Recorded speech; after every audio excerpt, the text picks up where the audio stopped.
Bonjour à tous, on se retrouve pour le quintet de jeudi soir direction l'hippodrome de Paris-Longchamp pour le prix du Petit Pré. J'espère que tout le monde va bien. Pour ma part, ça va super et très heureux de vous retrouver comme chaque jour sur la chaîne YouTube. Quintet qui va se disputer à 20h15 en Réunion 1 course 7. Un terrain bon souple annoncé 3,3 par France Gallo, 16 partants, le mile des 3 ans.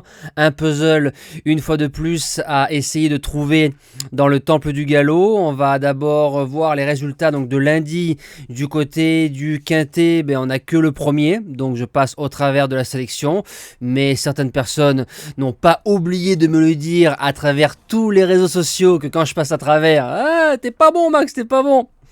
Bref, c'est des rigolos. Par contre, le course-parcours du côté de Vire a été très bon. Réunion difficile, mais très bon course-parcours. On fait un 6 sur 8 au niveau des jeux simples. On fait un 3 sur 4 au niveau des objectifs. Donc ça, de ce côté-là, c'est très très bien. Alors c'est parti pour la sélection de jeudi soir. En base gagnante, le 6 Serghini. C'est un peu la note dans le quintet du 9 mai, dans un lot, je pense, meilleur. Le gagnant de ce quintet-là a gagné Listed. Il y avait Kovslowska qui avait gagné Quintet Plus.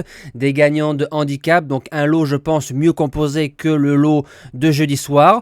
C'est un cheval qui revient sur le mile, parce que le quintet qu'il a couru, c'était un 1300 mètres. Il sera mieux sur le mile.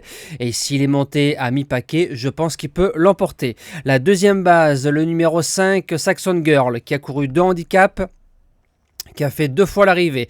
Gêné du côté du Putois le 12 juin face aux seules femelles. On affronte les mâles, les lignes sont bonnes et on fait appel à un certain Stéphane Pasquier. Pour les chances, le numéro 12, Amorcita. 6 courses cette année, 2 victoires, 4 fois dans les 3. 2 quintets, 2 fois troisième, donc elle n'a jamais déçu, elle peut servir de base, elle a une corde un petit peu à l'extérieur, mais c'est une jument en faisant la valeur qu'elle vient de faire, elle sort pas des 5 de ce quintet là. En quatrième position, le top weight, le numéro 1 Brio, a couru 5 courses à condition, a fait 5 fois l'arrivée, que sur le mile, sait tout faire, et a battu un certain Ferrari Fever qui est pointé en 41 de valeur, il y a le papier pour faire l'arrivée. En cinquième position, le numéro 2 Lord of War, qui a couru 8 courses, a pris 8 fois son chèque en 8 courses, donc 100% de réussite, fait entre 1350 mètres et 2100 mètres, quatrième du quintet de référence. Pour les places, je valide. En sixième position, le numéro 15, Hamlet's Night, qui est supplémenté, sachez-le, deuxième d'un des quintets de référence à Saint-Cloud. Ensuite, pas très heureux, sixième du côté de Paris-Longchamp dans un quintet plus.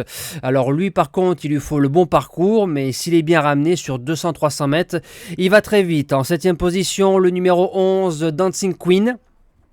J'ai bien aimé son jeu de jambes du côté de Borelli, classe 1, une classe 1 bien composée. Alors c'est vrai, certes, 37,5 de valeur, mauvaise corde, premier handicap, premier quintet plus, mais si on met le cheval dans ce quintet-là, c'est que je pense qu'on en attend un bon comportement. Et je termine avec le numéro 9, Prince of Cloud, gagnant pour son unique essai dans les handicaps l'année dernière. Il mettait 6 longueurs en roue libre à Parissia et Arpenteur. Une ligne plutôt correcte, si on regarde bien, si on croise les lignes, redescend en 38, et ce genre de chevaux qui arrive comme ça un peu en sous-marin, quand on a mis 6 longueurs, je me dis que si on l'a un peu préparé, à 15 ou 20 euros, il peut venir traverser les jeux du côté de Longchamp jeudi soir. Moi je vous dis à demain pour le quintet en nocturne du côté de Cabourg. Merci de me suivre, merci de m'écouter, merci à tous, et moi je vous dis à demain.